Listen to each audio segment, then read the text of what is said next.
Let's get to the Philadelphia Eagles links. Top 10 NFL players older than 35 in 2018 PFF3. Jason Peters, OT, Philadelphia Eagles, 36 years old. While injury cut his 2017 season short, Peters still had significant success in his 423 offensive snaps before tearing his ACL and MCL in Week 7. And his play in seasons prior has been among the best despite his older age. Through Week 7, Peters tied to rank second among qualifying offensive tackles in overall grade, 86.4. He also allowed just 7 total pressures, 6 hurries, 1 sack, which was good for the second-ranked pass-blocking efficiency, 97.7, among offensive tackles with at least 100 pass-blocking snaps in that same span. Even at 36 years young, Peters is a top 5 talent at the tackle position when healthy.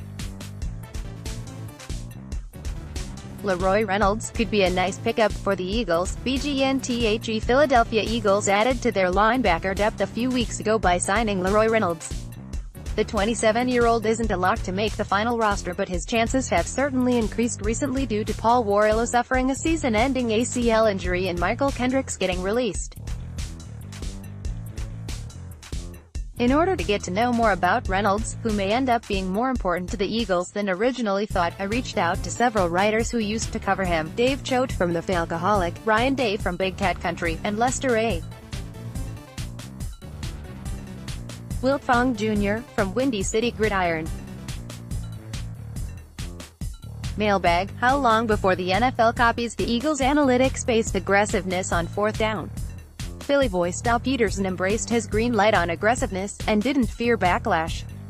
In the aftermath of the Eagles-Giants game Week 3, Peterson got torn apart both by print media and local radio. How could he go for it on 4th and 8? The horror. Personally, I loved the call, and explained why in detail in a post titled, "Dislodge Yourselves from Doug Peterson's But for that 4th and 8 call, people," from back in September. After seeing what can happen in the aftermath of a game, a win, no less, when a fourth down call doesn't have the desired result, Peterson could have become less aggressive. Luckily for the Eagles fans who killed him for that call, Peterson didn't care what you thought. Doug freaking Peterson, Eagles Blitz. Peterson is interesting, insightful, and even humble. He gives credit for Philly special to Press Taylor. Peterson then talks about taking an idea from Chip Kelly that helps the RPOs work smoothly. There is a play from the Vikings game where Peterson came up with a wrinkle on his own and he's embarrassed to take credit for it. There are times when he feels too good to be real. One Vikings DB says they scheming us, as a complaint about how the Eagles are moving the ball so easily. That ties into something I saw in the All or Nothing special on Dallas. LB Anthony Hitchens notes that Eagles receivers are always wide open. Hearing comments like that from opposing players is about as good a compliment as an offensive coach can get. Amazing. Jim Schwartz is still with Eagles, but how long can they keep him? Inquirer: there's no doubt he knows defense. This Schwartz, who has 1 year left on his contract, content with being just a coordinator and holding that position for an extended period with the Eagles as Jim Johnson once did? The topic wasn't broached during his lone news conference of the spring, but it's not hard to imagine him finding some creative way to avoid the question. Schwartz's enthusiasm for coaching defense hasn't appeared to wane. The tenets of his scheme, a 4-3 attacking, one-gap front, are the same as they've been for the last 2 decades. But he has always tried to adapt to his personnel and to ever-evolving offenses. According to safety Malcolm Jenkins, the Eagles' coverage has changed significantly from year 1 to year 2. "We were huge when he first got here with single high press man," Jenkins said. "Where last year we still played single high, but we played the majority of our snaps in 2 defenses." Candidates to take Michael Kendricks' old starting spot. NBC Sports Philadelphia. On the other hand, Bradham also feels good about the Eagles' depth at linebacker, lauding the versatility of the competition for Kendricks' old job. "Nobody is really playing one position anymore," Bradham said. You're trying to learn every position. The Eagles currently have 7 linebackers on the roster who aren't named Brad Amar Hicks or Paul Warrillow, who already suffered a season-ending injury at OTAs. Surely, somebody will be able to fill the vacancy at weak side linebacker, a role that had Kendricks on the field for less than 30% of the defensive snaps in 2016. The current favorite is free agent signee Corey Nelson, though even he doesn't sound overly confident the job is his. Philadelphia Eagles Avonte Maddox always had speed, family and a plan to rise out of Detroit. Penn Live Michael Maddox's mind drifted to a particular memory last week, one that started with a harmless stroll nearly 2 decades ago. Every day, Maddox said, he used to walk his son, Avonte, 3 blocks from their house in Detroit to the neighborhood preschool. At some point, the pace became too slow for the 4-year-old. So Avonte took off running. And fast. As Maddox tried to keep up, he envisioned for the first time a future for his son that would in some form come to fruition over the next 18 years, an athletic ascent that steered Avonte away from the allure of trouble in Detroit, towards stardom and eventually to a place in this year's Philadelphia Eagles draft class as a 4th-round cornerback. It was a lot to draw from a sprinting preschooler. But Avonte was moving that quickly. And Maddox was thinking that far ahead for the son he viewed as a new symbol of purpose in his life. 2017 rookie class all grown up now. Pay.co Mac Hollins has heard the expression, what a difference a year makes. But now that he's living it, he understands what it truly means.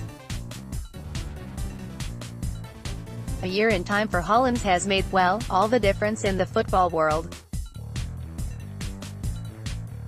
A rookie last season, Hollins has a year under his belt as an Eagle and it's showing on the field. Think about it, Hollins said after practice this week at his locker at the NovaCare complex. I've been in the system for a full season and I know what's going on. Last year, I was given information in the morning and then I'm on the field that day running routes. Knowing the offense now allows to me play faster. It's a world of difference. That's the way it is for all of the Eagles' 2017 rookie class, who look to make even more of an impact in 2018. Here is an update on a group pushing to break into the lineup on many levels. Answers for 32 of NFL offseason's biggest fantasy questions. ESPN: will Jay Ajayi average more or less than the 15.7 touches per game he handled from Week 14 onward last season? More. Ajayi begins the season as the Eagles' clear number 1 back.